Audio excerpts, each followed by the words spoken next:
This one came and went rather quickly at the box office a few months ago, but now it is available for streaming on Hulu, so I think it might reach a wider audience that way. It is based on a popular book of the same name. Let's talk about The Marsh King's Daughter.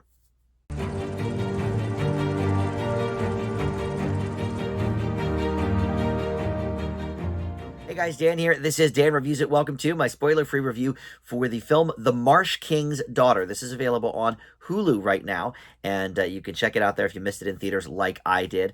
Before we launch into the specifics, though, of this film, let me welcome you into Dan Reviews It. Thank you for finding this video. We do movie and TV reviews here on the channel, and just about every day something new goes up. There's always a ton of stuff going on, a lot to check out. I have playlists on the homepage for your viewing pleasure to streamline, if you're looking more for movies or TV shows or what have you. But please consider subscribing, hit that notification bell, hit the like button, comment below. All that stuff, of course, helps the channel out. All right, so this film stars Daisy Ridley from, of course, the popular Star Wars franchise. She's in a bunch of the recent movies as Rey.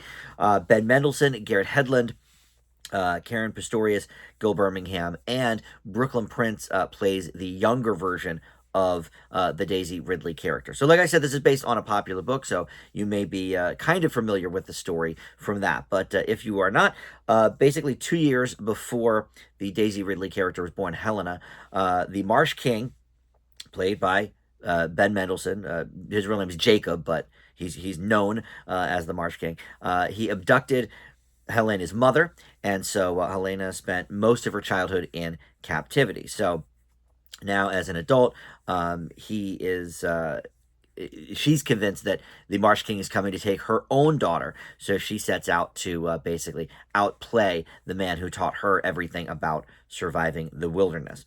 And like I said, Brooklyn Prince plays the young version of Helena in flashbacks, and you may know her from this really cool Apple TV Plus series called Home Before Dark. She's a really good young actress, and she is the standout for me in this movie.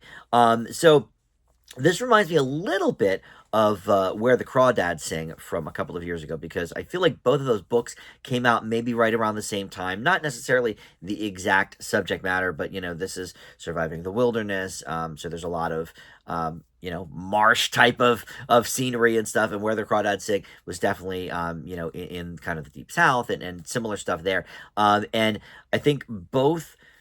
Now, I didn't read either book, I will admit that, but I think both movies also kind of maybe failed to capture what made the books so popular, because neither film did particularly well at the box office, and I gave Where the Crawdads Sing a pretty negative grade. This one is slightly better, but also not, I think, up to what people maybe that love the book were hoping for with this one. So Daisy Ridley, look, I'm not quite sold on her yet as an actress. I think she's okay in this. Star Wars, look, I'm not one of these huge Star Wars fans. I've seen all of the movies that she was in as part of the Skywalker saga or whatever as Rey.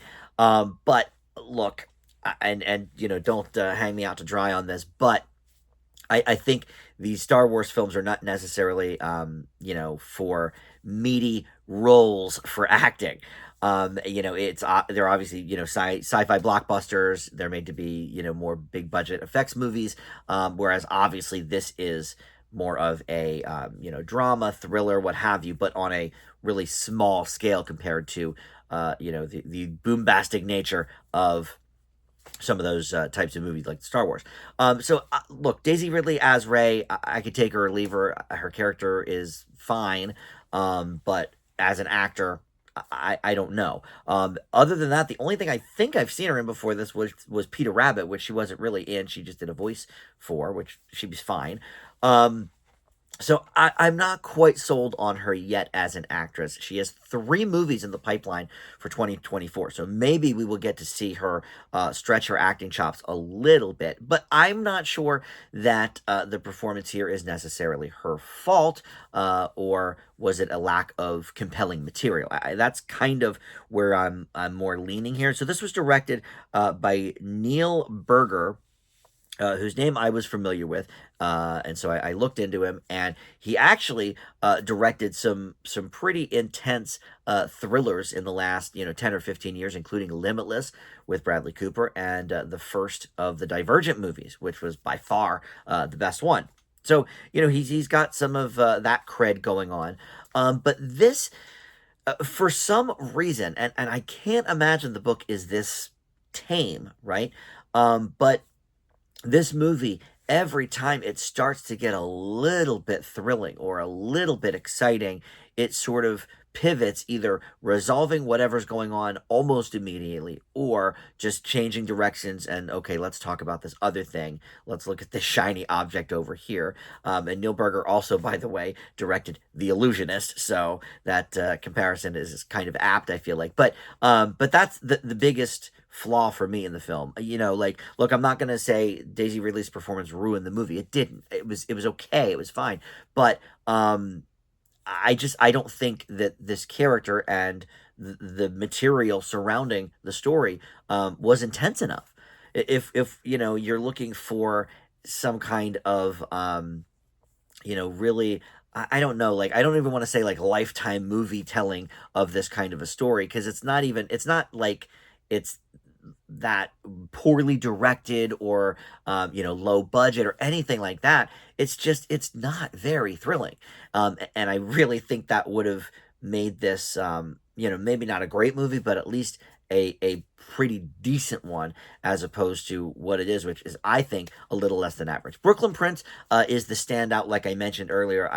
Definitely look for her in future movies and TV shows, because I think she could be one to watch. That Apple TV Plus show she was in, she was the star of it. Like, she kind of carried it. She played this like youthful report. I don't know how old she was in that show, maybe 11 or something.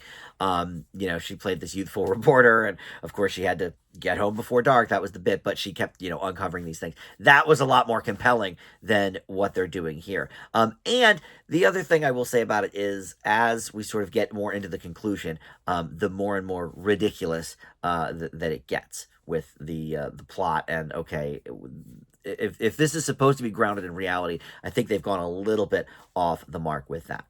So that being said, I do think the story itself had some interesting elements to it, and I like this character of Helena, and I thought that the character of the Marsh King was also decently designed as a villain. I'm sure it was written that way in the book. But as a movie, for me, no, this one didn't quite do it. It is definitely a hair above where the Crawdads sing, but I will leave the Marsh King's Daughter with a C minus. And you can check that out now if you'd like to on Hulu. All right, thank you for watching Dan Reviews It, and I'll see you next time.